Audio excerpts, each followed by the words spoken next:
Ayan, at welcome back sa Rapido TV. Kumusta po mga kaibigan at sa ating mga kababayan, Luzon, Visayas at Mindanao at sa ating mga ka-OFW ay ingat-ingat po tayo palagi saan po tayo naroon.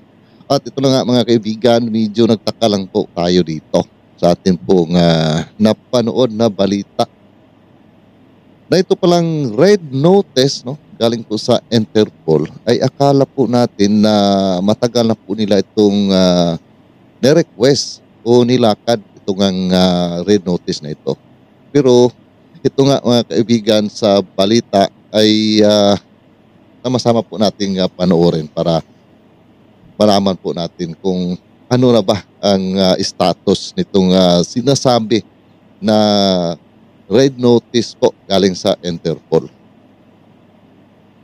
Sir, any update on Congressman Teves? Nasaan na siya? Ano na po yung... Andun pa rin siya sa Timor-Leste. Andun pa rin siya. Ngunit ang tingin namin ay hindi malaki ang chance niya makakuha ng asylum. Opo. Sir, what's gonna happen next if hindi siya makakuha ng... No, we're canceling his travel documents also. Opo. Sir, when you say you're canceling his travel documents para po sa ordinaryong Pilipino, ano pong ibig sabihin? Ang kanyang passport po ay in the process of being canceled. Ano po mga kaibigan, no? Ultimo dito po sa passport, ilang beses na po ito, ulit-ulit na sinabi ni SOG Boyeng Remulla na ikakansila itong ang passport ni Arnie Teves. Pero bakit ay hanggang ngayon po, hindi pa po nakakansila itong pong passport? Kaya marami pong mga kababayan natin na nagtataka po dito sa DOJ Secretary na si SOG Boyeng Remulla na halos ang kanyang mga pinagsasabi ay wala pong mga ginagawa. Puro salita lamang. Kaya ay talagang marami po ang nadismaya dito po kay SOG Boyeng Remulla. Ibig sabihin, sir, hindi na siya... Ano yun eh? Kasi nga, ikaw ay fugitive from justice. Tagal na po Your yan. right to travel mo is impaired, basically. You have a limit now on your constitutional right to travel when you are fugitive from justice.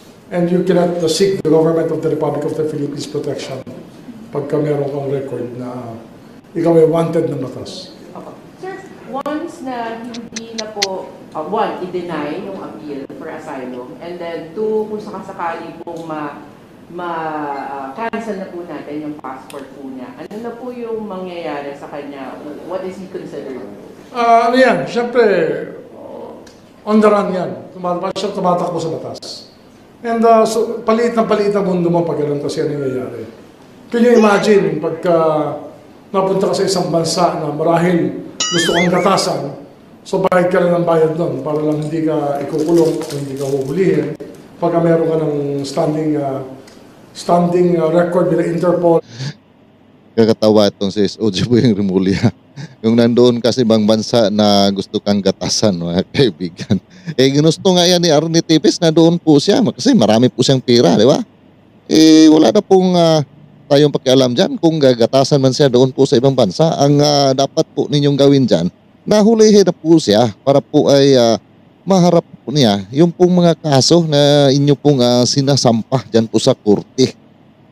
Parang ang hina po ng improvement dito po sa kaso ni Arnie Teves at halos pabalik-balik na lang po itong mga sinasabi pagkansila ng passport. Ilang bisis na po natin itong narinig at saka itong red notice pa nga ng Interpol, mga kaibigan. And other standing records. Opo. Pero sir, yun nga dahil wala pa pong deportation sa Timor-Leste with us treaty, how will that play out? Ano yan eh?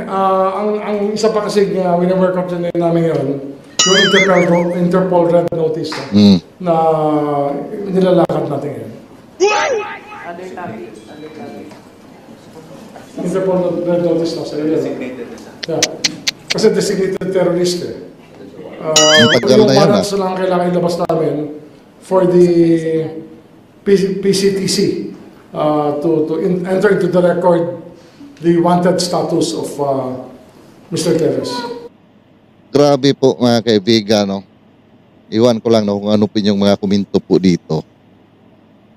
Kagabi ay mayroon po tayong ginawa na isang reaction, no? Doon po sa sinasabi na gawa daw ng liham, no, request para ay mismong itong bansang Timor-Leste ang mag-turnover kay Arnie Tibes dito po sa Pilipinas, mga kaibigan.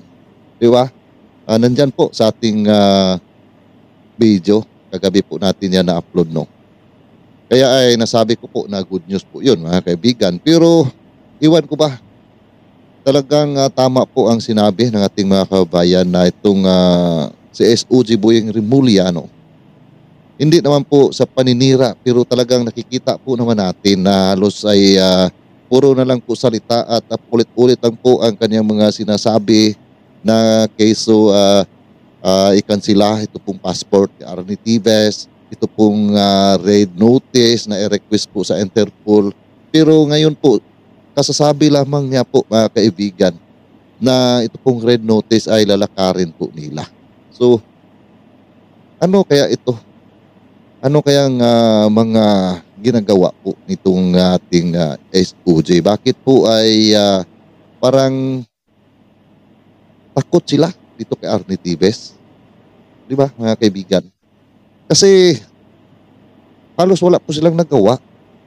Wala pong nangyayari dito po sa kanilang mga pinagsasabi. Di ba? Hindi naman po ito paninira. Karapatan po natin na magsalita dito, mga kaibigan. Dahil ay yan po ang ating nakikita na puro na lang po siya dada at wala naman pong nangyayari. Di ba, mga kaibigan? Ulit-ulit po yan. Ulit-ulit na mga pinagsasabi po niya. Ilang bisis na po yan yung sinasabi po na pagpakansila kay Arnie Tibes at sigurado po siya na nandoon pa sa bansang Timor-Leste itong ang si Arnie Tibes. Diba, mga kaibigan? Kagabi sana ay parang okay na po ako doon sa sinasabi, nagagawa na po sila ng liham na request para po ay i-turn over na itong si Arnie Tibes dito po sa ating bansa. Dahil ay nag-uusap naman raw sila si President Bongbong Marcos at ang presidente ng bansang Timor-Leste. At mismong siya po, si SOG Boyeng Rimulya. At alam na ng presidente ng bansang Timor-Leste itong si Tibes na pinaghahanap na ng batas sa ating pong bansa. Pero ngayon po, mga kaibigan, tingnan po natin kung ano po ang nangyayari po ngayon. Ito, bagong update po ito, mga kaibigan. No? Pero ayan na po, ating narinig mismo galing po sa kay SOG Boyeng Rimulya. Ang pagkansila ng passport ay hindi pa nga nakansila. Di ba? Sabi niya ay isa na po itong pinaghahanap ng batas. Takas ng batas. Kaya ay madali lang po na ipakansila itong kanyang passport. Pero bakit hanggang ngayon ay hindi pa nakakansila itong passport, mga kaibigan? Grabe po ito, no? Parang, iwan ko ba, parang masabi po natin na mahirap po magtiwala sa mga sinasabi nito pong si SOG Boyeng Rimulya. Pero siguro dapat, mga kaibigan, no, ay palagi po natin itong gagawan po ng ating mga komento para po ay malalaman po nila na ang taong bayan po ay galit na sa kanila pong paulit-ulit o paasa na mga pinagsasabi na wala naman po talagang nangyayari.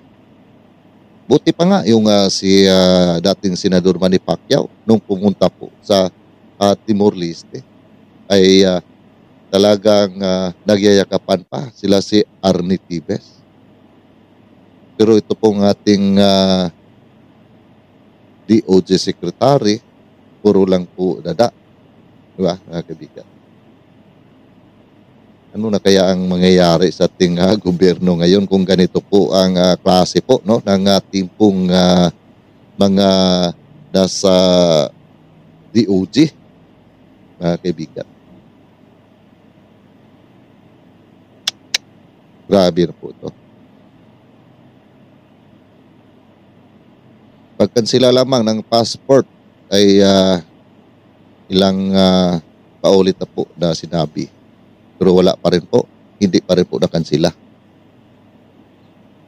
Pero kung siya ang magsalita ay madali lang po dahil ay takas po ng batas. Wanted na po itong si Arnie Tibes at isa pa designated terrorist, kaibigan.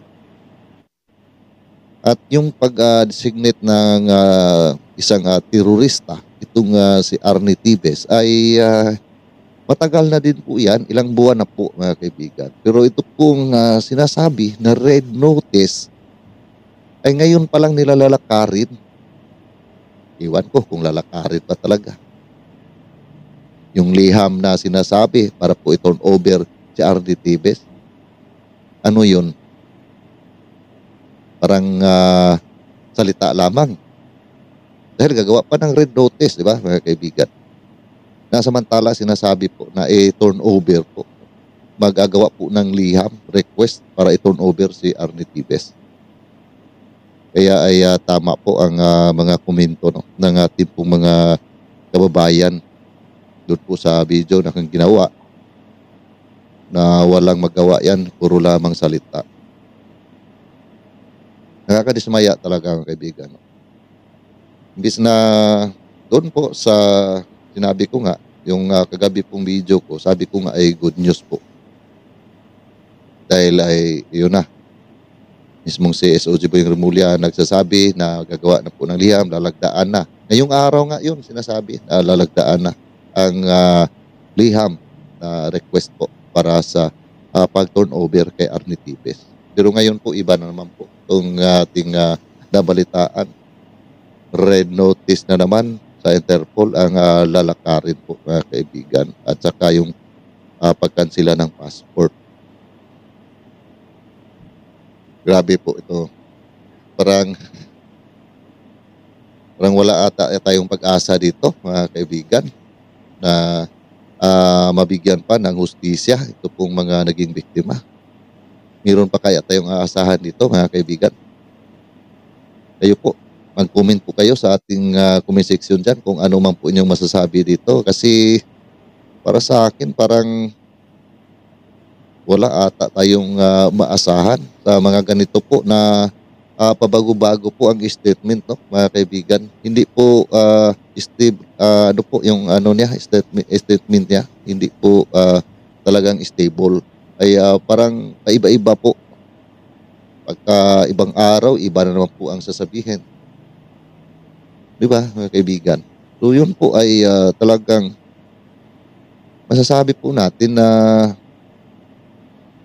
para bang pinaikot lamang ang taong bayan dito po, no, na naghihintay kung kailan nga itong si Arnie Tibes mahuli doon po sa Bansang Timor-Leste o hulihin doon sa Bansang Timor-Leste para po ay harapin niya ito pong mga kaso para mabigyan na po ng linaw ito pong kinasangkutan po niya.